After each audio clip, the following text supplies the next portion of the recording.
Good morning student.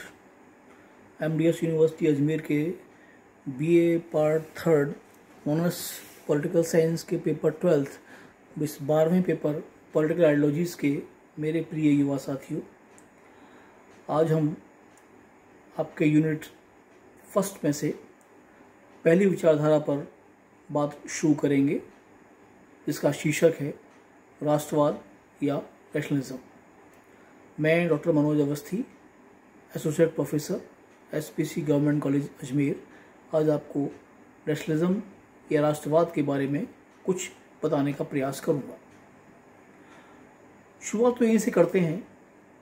ये शब्द आपने बहुत सुना होगा, बहुत पढ़ा होगा, टेलीविज़न पर, चैनल्स के ऊपर, डिबेट में, अखबारों में, पत्र पत्रिकाओं में, सोशल मीडिया में नेशनलिज्म या राष्ट्रवाद बहुत बार दोहराया जाता है, व्याख्याएं की जाती हैं।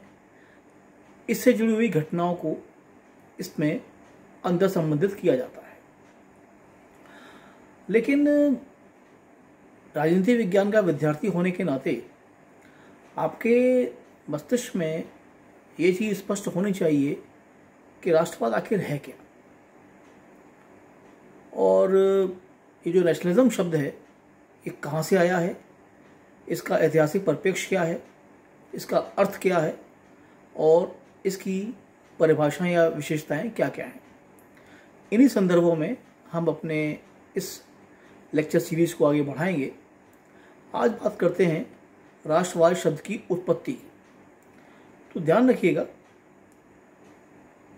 पॉलिटिकल साइंस की बहुत सी व्याख्याएं, बहुत से शब्द, बहुत सी परिभाषाएं लैटिन भाषा से आई हैं। नेशन से बना है नेशनलिज्म या राष्ट्रवाद, राष्ट्र से बना है, और नेशन जो शब्द है NATION जो अंग्रेजी भाषा का शब्द है, ये NATO नेटो, ये एक लैटिन शब्द है, लैटिन भाषा का, उससे बना है। इसका अर्थ होता है कोई प्रजाति जो किसी क्षेत्र विशेष में निवास करती है। अब ये जो परिभाषा है, जैसा कि लग रहा है इसको सुनने के बाद आपको, कि ये तब दी गई है जब नगर राज्यों का दौर है, यानी एक छोटा सा क्षेत्रफल, थोड़ी सी आबादी, एक कोई शासन और उसके पास संप्रभुता। जो राज्य के चार तत्व हैं वो इनके पास थे। यूनान में उस वक्त सैकड़ों की संख्या में सिटी स्टेट या नगर राज्य हुआ करते थे, जिनको उन्होंने पोलिस कहा था, और सबकी शासन प्रणाली, शासन के तरीके, जनता की भागीदारी अलग अलग हुआ करती थी। तो वहीं से ये शब्द निकला नेटो या नेशन, जो बाद में जाकर नेशन के रूप में परिवर्तित हुआ। अब राष्ट्रवाद के संदर्भ आने शुरू तब हुए जब आगे जाकर राजनीति विज्ञान के विद्वानों ने इसकी पृथक पृथक व्याख्याएं शुरू की, इसको परिभाषित करने की कोशिश की, और चुनौती वही सामने आई कि ये राजनीतिक विषय है। जैसे ध्यान रखिएगा, राज्य या राष्ट्र राजनीतिक विषय है, लेकिन क्या राष्ट्रवाद भी राजनीतिक विषय है? यहां पर आकर राजनीति विज्ञान के जो विद्वान हैं वो थोड़े उलझ गए थे, क्योंकि राष्ट्रवाद बगैर राष्ट्र का भी हो सकता है। आज भी इस परिभाषा के सैकड़ों बरस बीतने के बाद भी आप ये पाएंगे कि दुनिया में ऐसा बहुत सा क्षेत्र है, ऐसी बहुत सी जगह हैं कि जहां जनता निवास करती है, खानाबदोश है, यहाँ वहाँ भटक रही है, उनके पास कोई निश्चित भूमि का टुकड़ा नहीं है जिसको आप भूभाग कहते हैं, जनसंख्या है, उनके पास संप्रभुता भी नहीं है, पर वो राष्ट्र हैं। और ज़्यादा पीछे क्यों जाएं, हम अपने देश की बात करते हैं। 15 अगस्त 1947 से पहले भारत भले एक राज्य ना हो, पर राष्ट्र तो था, क्योंकि हमारे पास संप्रभुता नहीं थी, भूभाग था, सरकार थी, भले ही विदेशियों की रही हो, जनसंख्या थी, नहीं था तो संप्रभुता, यानी कि हम अपने आंतरिक और बाह्य मामलों में फैसले करने को आज़ाद नहीं थे। तो अब राष्ट्रवाद के संदर्भ में कुछ विद्वानों ने इसकी अलग अलग परिभाषाएं दी हैं, जो मैं आपको नोट करवाता हूं, इसे कृपया बारीकी से लिखिएगा।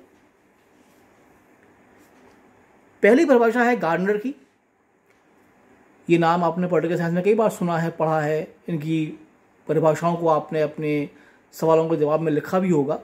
गार्डनर कहते हैं, राष्ट्र सांस्कृतिक दृष्टि से संगठित एवं एक रूप एक ऐसा सामाजिक समुदाय है जो आध्यात्मिक जीवन और उसकी अभिव्यक्ति की एकता के प्रति सचेत तथा दृढ़ संकल्पी होती है।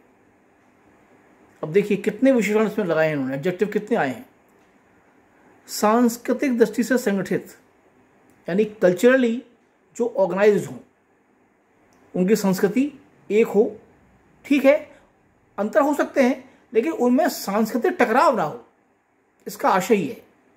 दूसरा, सामाजिक समुदाय, सोशल कम्युनिटी। अब देखिए सामाजिकता मनुष्य का स्वभाव है और उसमें वो रहता ही भी है और रहना पसंद भी करता है, लेकिन ये सामाजिकता विपत्ति के वक्त, मुश्किल के वक्त दिखनी भी चाहिए। गार्डनर का मानना यहाँ पर यह है कि जो सामाजिक समुदाय हो और अभिव्यक्ति की एकता के प्रति सचेत और दृढ़ संकल्पी होती है, यानी जो अपने राजनीतिक, सांस्कृतिक, धार्मिक और आध्यात्मिक अधिकारों के प्रति सचेत हो और उसके प्रति दृढ़ निश्चयी हो। ऐसा ना हो कि कोई दबाव आए तो वो अपना निश्चय त्याग दें, अपना हक छोड़ दें। दूसरी परिभाषा ये दी है गिलक्रास्ट ने। वो कहते हैं, राज्य और कुछ मिलाकर राष्ट्र बनता है। यानी जरूरी नहीं है किसी राज्य में राष्ट्रवाद भी हो, उसमें कुछ चीजें मिलती हैं। राज्य में कुछ मिलाकर राष्ट्रवाद बनता है। राज्य में जब जनता की एकता का भाव होता है तो वह मिलकर राष्ट्र बनता है। अगली परिभाषा ये ब्राइस ने दी है। ब्राइस पॉलिटिकल साइंस के एक प्रसिद्ध विद्वान हुए हैं। उनकी व्याख्या है, राष्ट्र एक ऐसी राष्ट्रीयता है जो राजनीतिक समुदाय के रूप में संगठित और स्वतंत्र हो। देखिए ध्यान दीजिएगा, राजनीतिक समुदाय के रूप में संगठित और स्वतंत्र या स्वतंत्र होने की इच्छा रखती हो। देखिए ये बड़ी व्यापक चीज है। या तो आप आजाद हों और या फिर आजाद होना चाहते हो। आप देखिए ये दूसरी बिंदु ज्यादा महत्वपूर्ण है। आप नोट करें, उपनिवेश काल का जो दौर था, विशेष तौर से द्वितीय विश्व युद्ध से पहले का, उससे भी और पीछे जाएं तो पहले विश्व युद्ध से भी पहले का, जबकि औद्योगिक क्रांति के बाद दुनिया के बहुत बड़े देश को विकसित राष्ट्रों ने अपना उपनिवेश बनाने का एक आंदोलन सा छेड़ दिया था। उस समय इन देशों में हम भी उसमें शामिल थे। उनसे आज़ादी प्राप्त करने की जो हमारी उत्कट इच्छा थी वो हमें एक राष्ट्र और राष्ट्रवाद के रूप में निर्मित करती थी।